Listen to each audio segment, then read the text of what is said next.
Hey, what's up, guys? So, episode 2, the new boss of Agents of S.H.I.E.L.D. season 3. There we go. Now it's gone. So, Agents of S.H.I.E.L.D. season 3, episode 2, the new boss, or whatever, is all about this dumb phone. Go away. Okay, whatever. I'm wasting time. But, the new boss, really cool. Ever since we saw the ending season finale of season 3 of Agents of S.H.I.E.L.D., there was a new director, and it's like, Coulson's not the director anymore, and he's like, yeah, we gotta go talk to the director. Who's the director? And now in this episode, we finally get to see the new director, and it's cool to like, whoa, that's kind of interesting to see, like, this guy, he's kind of just like a paint by numbers guy that would maybe be the head of an organization. I wouldn't pass it by, and be like, yeah, that guy looks like a head of an organization. Top props to you, buddy. But the fact is, he's an Inhuman. So really, that was a really interesting twist that I saw at the end of the episode. It was like, ooh, I did not see that coming. And I guess it makes sense of why he wants to save the Inhumans and protect and bring S.H.I.E.L.D. back out so then he can help the Inhumans and bring them back. And he is apparently in the Registration Act, I guess. He's been helping them out through that. And, that's a big deal. Like, this is, this head of S.H.I.E.L.D. now is an Inhuman. And that's something that is going to be interesting to see where we go from there, and I want to see what they do with this guy. He's going to be, hopefully they make him interesting, hopefully they can add some layers to him and do some cool and mysterious stuff to him, because we don't really know a whole lot about this guy yet. But I've been hearing a lot of people are like, yeah, this is going to be the new Captain America, and like, yeah, okay, whatever. In my heart, Steve Rogers. Steve Rogers will always be Captain America. Nobody will take that freaking spot. Even if it's Bucky, Falcon, I don't care. Steve Rogers is always Captain America. I don't give a crap what you guys say. But, so yeah, definitely cool meeting that new boss, and it was cool seeing the characters interact with him. And also, I loved the big thing about this episode is how Daisy and Robbie have to interact after they had this huge battle in episode 1. It was like, yeah, it's a big freaking deal. Like, yeah, you just messed with me. And, it's like, yeah, it was cool to see that kind of thing happen.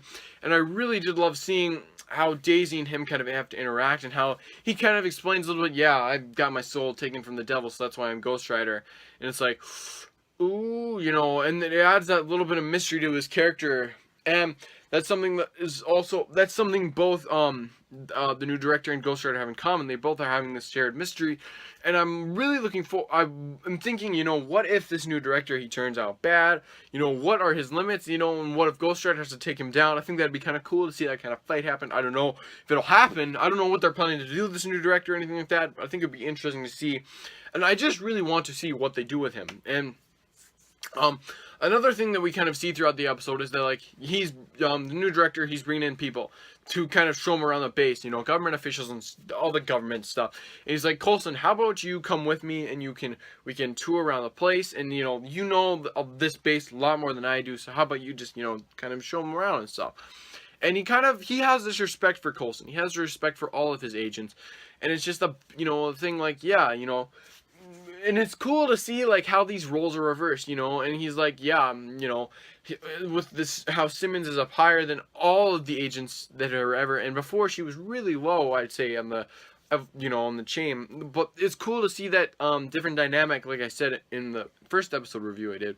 But definitely, and so that throughout that we kind of learn a little bit more, we see that him talking about the base and all this stuff, and then we see the guy from episode 1 that was the Mexican cartel or whatever, being infected, and he kind of just like kills himself in this thing, in the special case, when Simmons is trying to help him out and talk to him and stuff.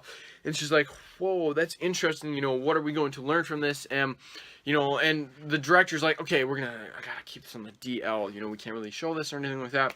And then throughout the course of events, Fitz and Mac find out, this is where there's, they're learning a little bit about the ghosts and stuff, and they learn, like, okay, maybe this is where we need to go.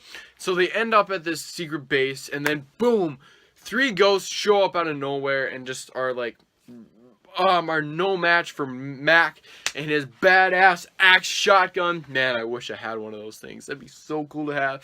And he's just trying to fight these guys, and he can't. Fitz is a about to bite the bullet when suddenly, out of nowhere, Ghost Rider comes up, kills one of them ghosts, and it's just like, oh shit, it's insane! And it was really cool to be like, wow, they already used Ghost Rider again. They used the full CGI again after in the first 2 episodes. That's amazing to see that, because for a TV show kind of on this kind of level, you wouldn't expect them to be like, yeah, we're going to show him in the first episode, because I heard a lot about that. Like, yeah, they'll show him in the first episode and then we won't see him throughout, like, through the rest of the season or anything like that. Because that's what they've kind of done previously with characters that are like fully CGI. We see them, like, we see their big appearance on the first one, and then they kind of sparingly use it throughout the rest. And it's like, oh, come on. But no, I think they're definitely using this new time rating and their new rating in general, and hopefully they got more money to do more of them special effects with the Ghost Rider, because I want to see that. I want to see that a lot. And since this season is being tagged Agents of S.H.I.E.L.D. Ghost Rider, they're going to really have to use that to their advantage. So hopefully they can do that.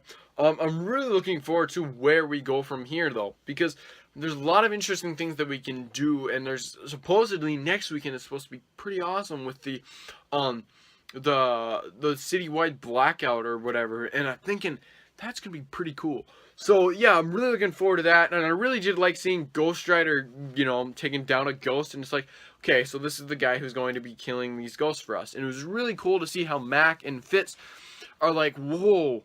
You know, this is their first real encounter of Ghost Rider. These guys have not. The only other one who's seen him is Daisy, and it's just like, holy shit, this is serious business right now. So, yeah, guys, that's about it for the New Boss episode 2, season 4. I'd probably give this episode 4.5 out of 5 wings. Definitely really did like it. Some things I wish would have been better. Some things took a little bit longer. I'm really looking forward to be intrigued in where we go from here. I really did like the new director. I'm liking that they're using the Ghost Rider to their advantage.